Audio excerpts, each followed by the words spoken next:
Louvado seja nosso Senhor Jesus Cristo. Nós vamos fazer o nosso comentário à liturgia do 1º de janeiro,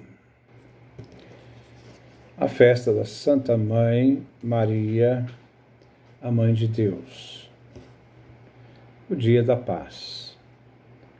A liturgia hoje celebra Maria, a Mãe de Deus. A afirmação de fé se refere a quem é Jesus que Maria gerou em seu seio.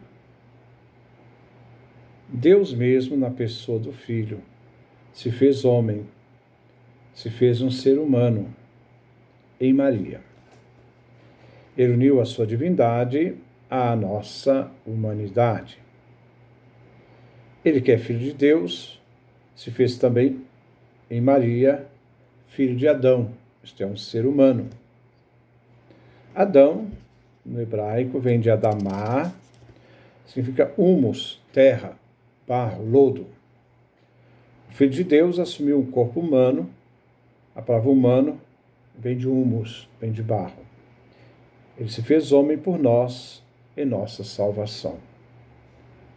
Aquele que Maria gerou é Deus verdadeiro, de Deus verdadeiro. Ele é luz da luz. O Eterno se fez tempo, se fez história. Caminhou na história humana. Encontramos no Novo Testamento afirmações sobre Jesus, Deus. São Paulo escreve a Tito, capítulo 2, do versículo 13 a 14, e diz: aguardando a nossa bendita esperança, a manifestação da glória do nosso Deus e Salvador Cristo Jesus, o que se entregou a si mesmo por nós, para remir-nos de toda iniquidade e para purificar um povo que lhe pertença, zeloso pelas boas obras. Paulo afirma que Jesus é Deus e Salvador. Não é Deus depois da ressurreição, não, ele é Deus, natureza divina, eterno, gerado pelo Pai antes de todos os séculos, isto é, na eternidade.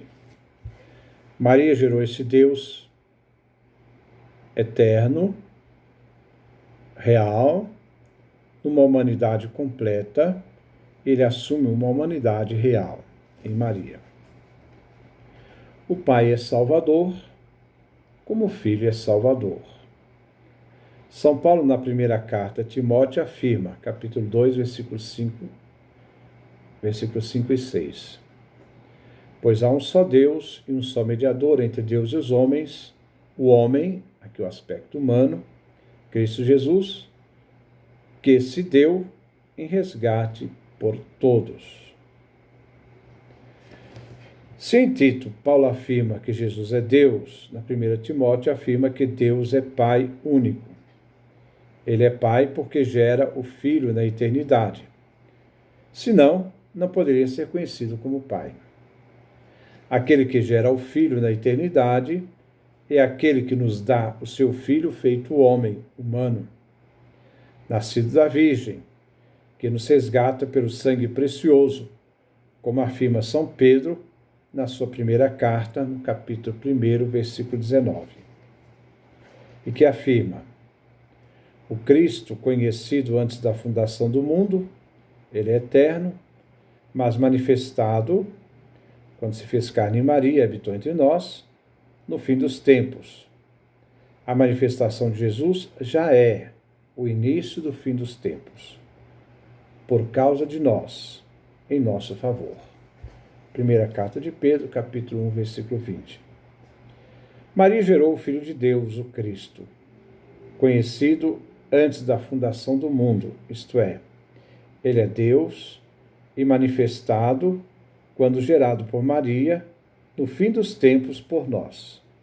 Maria, Mãe de Deus, gerou Deus numa humanidade, uma realidade inseparável. E ela então nos deu o único Cristo, esse Cristo que é Filho de Deus, filho de Maria. Antífona de entrada. Salve, ó Santa Mãe de Deus, vós destes à luz o Rei que governa o céu e a terra pelos séculos dos séculos. A comunidade reunida quer celebrar aquela que gerou Deus numa humanidade plena. O sim de Maria nos trouxe o Salvador, Deus homem, Jesus Cristo. A primeira leitura é a bênção de Arão. Números capítulo 6, versículo 22 a 27. É a fórmula de bênção. E é uma resposta de Deus à comunidade convidada a manter a pureza. É a observância dos mandamentos, a fidelidade e a aliança. No culto dirigido a Deus.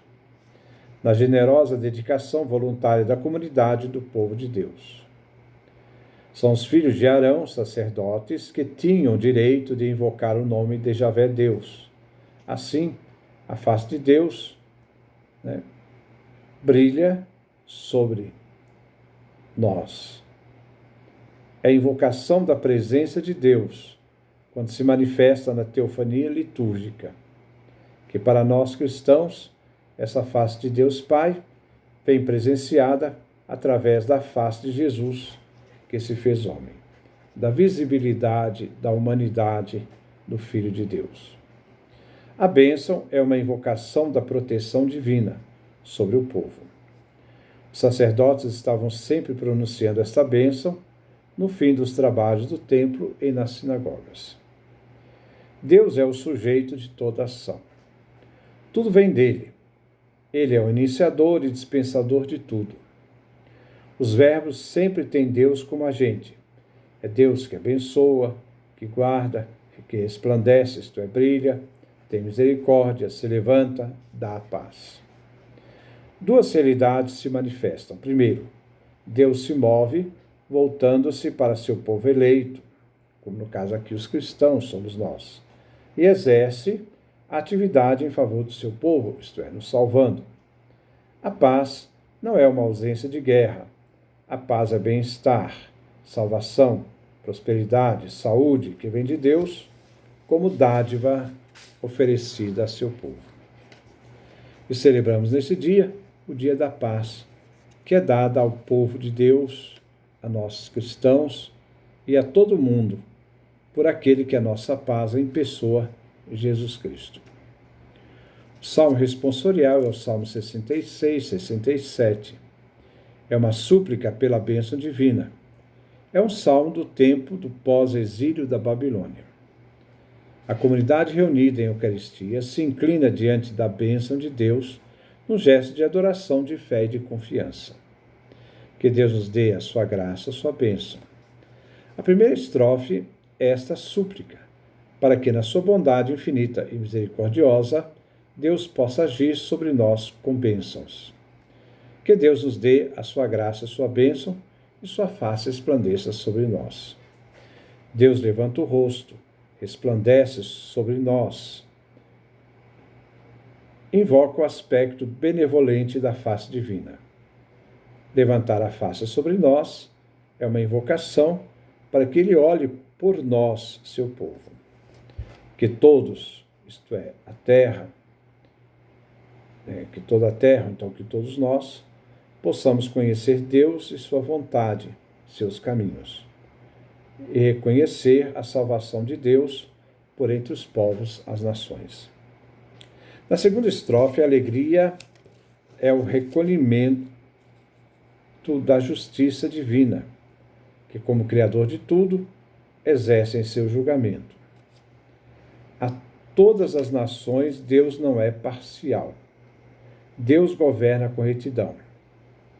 A terceira estrofe expressa que todas as nações, reconhecendo a justiça e retidão divina, possam chegar ao louvor de Deus, glorificando, e que Javé Deus possa abençoar seu povo Israel. A igreja é o novo Israel, o Israel da fé. A segunda leitura é tirada de São Paulo aos Gálatas, capítulo 4, versículo 4 ao versículo 7. Paulo fala do tempo previsto. quando se completou o tempo previsto. Paulo usa a palavra tempo, cronos. Ele não usa a palavra kairos, aqui ele usa a palavra cronos. Cronos é um tempo cronológico, é o tempo histórico. Cronos era uma divindade grega que comia seus filhos. Então, o tempo cronológico é esse que vai comendo os seus filhos, isto é, ele vai comendo a nossa vida no dia a dia. Esta é a cronologia. Ele se refere ao tempo cronológico da história dos homens. O tempo é uma categoria criada com a criação. Antes não existia. O tempo da história se completou, chegou à maturidade prevista por Deus. Deus nada faz de improviso. Então, foi um tempo previsto. Deus, isto é, o Pai, enviou seu Filho. A ação é do Pai. É o Pai que envia seu Filho. Este Filho eterno entra no tempo. Este Filho entra no tempo nascido de uma mulher. Mulher aqui significa a realidade humana que irá gerar o Filho que o Pai enviou. Este Filho eterno e Deus, com o Pai, nasceu de uma mulher. Este Deus se fez homem na mulher, Maria. Maria se refere também à nova Eva. Então, a mulher aqui se refere também a Maria, a nova Eva. Nos lembra o livro do Gênesis, quando Deus diz: porém, inimizade entre ti e a mulher, entre a tua descendência e a descendência dela, ela te esmagará a cabeça, isto é, a mulher, e tu, serpente, e ferirás o calcanhar. Gênesis capítulo 3, versículo 15. Mas para que o Pai enviou seu filho nascido de uma mulher, a nova Eva? A finalidade é a fim de resgatar os que estavam sujeitos à lei, isto é, os judeus, e para que recebêssemos a filiação adotiva. São dois benefícios: nos libertar da lei, que mata, e no Filho, tornássemos então filhos adotivos do Pai. Segunda parte. O Filho, ao se fazer homem, tornou-se nosso irmão na humanidade. Ao morrer por nós, nos fez tornar filhos no Filho, participantes, herdeiros da promessa, pois ele levou nossa humanidade para junto do Pai na ascensão. Ao nos tornarmos filhos, recebemos de Deus o Espírito de seu Filho, que nos faz reconhecer Deus como nosso Pai e chamá-lo de Abá. Com a filiação, não somos mais escravos, somos filhos, e como filhos herdeiros. Não há mérito humano. Tudo é graça divina. O evangelho aqui é tirado de São Lucas, capítulo 2, versículo 16 a 21. A visita dos pastores a Belém, a casa do pão, para encontrar Jesus, o pão vivo descido do céu, com Maria e José. Ele estava envolto numa manjedoura, num coxo. Isto é, do madeiro do coxo, Jesus depois vai para o madeiro da cruz. E é no madeiro do coxo, ao madeiro da cruz, que nós vemos a manifestação desse pão vivo descido do céu, que nasceu na casa do pão em Belém. Os pastores narram a Maria e José sobre o menino. Eles também testemunham diante do povo tudo que o anjo do Senhor lhes anunciara. A atitude de Maria era de silêncio contemplativo do mistério do seu filho, e guardava tudo e meditava em seu coração. Eles são as primeiras testemunhas, os pastores são as primeiras testemunhas e anunciadoras de Jesus, né? E por isso, ao encontrarem com Jesus e a mãe, Eles voltam de Belém, glorificando e louvando a Deus por tudo aquilo que viram e ouviram. A cena termina no 8º dia do nascimento, quando a criança Jesus foi circuncidada, conforme o costume judeu. A circuncisão marcava a pertença ao povo de Israel. Ele vem chamado de Jesus, Javé salva, como foi anunciado pelo anjo Gabriel. Por seu nascimento, Jesus entrou na história humana, na linhagem de José, no povo de Israel, na sorte dos pobres e pequenos, nas obrigações da lei. Aqui, pela primeira vez, a obrigação da lei se impôs a Jesus, pois ele fez-se obediente. Em Jesus, a lei é cumprida e seu sentido alcança a perfeição. Na circuncisão se impunha o nome à criança. Colocar o nome significa ter o poder sobre ela. Mas quem tem o poder sobre Jesus é Deus, porque foi ele que deu o nome à criança, Jesus. A antífona de comunhão é tirada da carta aos Hebreus, capítulo 13, versículo 8. Jesus Cristo, ontem, hoje e por toda a eternidade. A comunidade comungante festivamente celebra o Filho de Deus, gerado em Maria, que nasceu por nós,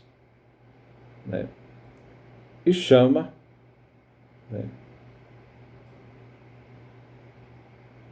isto é, aquele que nasceu por nós, aquele que vem comungado por nós, numa fé professada e vivida. Nessa fé professamos que Jesus eucarístico, Jesus presente na história, Jesus está junto do Pai, Jesus Cristo é ontem, hoje e por toda a eternidade. Que Deus nos dê a sua graça, a sua bênção, a sua face resplandeça sobre nós.